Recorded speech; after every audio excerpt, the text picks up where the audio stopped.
Dans le panier de Gabrielle Strumpler, les toutes premières myrtilles de l'exploitation. Ah, ça c'est une grande joie, attendue depuis longtemps. L'arboricultrice récolte enfin les fruits de son travail. Planté en 2013, le verger bio a connu le gel, puis la grêle.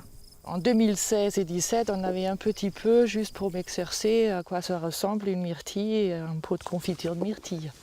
Il y avait très peu, donc c'était timide comme début. Cet été, ces baies seront vendues fraîches sur les marchés ou transformées en confiture et sirop. Le petit fruit bleu fait de plus en plus d'adeptes, comme ici à Rosier-des-Clotons, où les consommateurs apprécient de le cueillir en libre service. Et bonjour. Bonjour. On vient ramasser des myrtilles.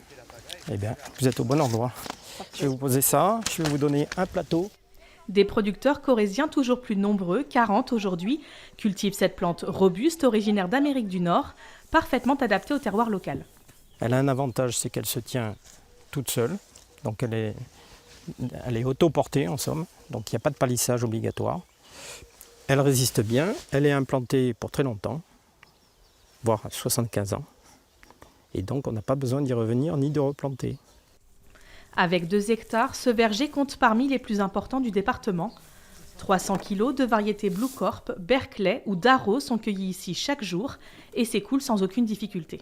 Même s'il y a beaucoup de producteurs assez concentrés sur le plateau de 1000 vaches, il y a quand même on voit qu'il y a une consommation en vente directe qui est plus importante au fil des années.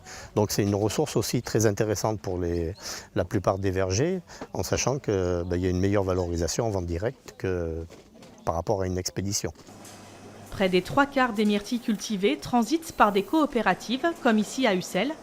Conditionnées en plateau ou barquettes, elles seront livrées sur les marchés, dans la grande distribution ou exportées, notamment vers l'Europe du Nord.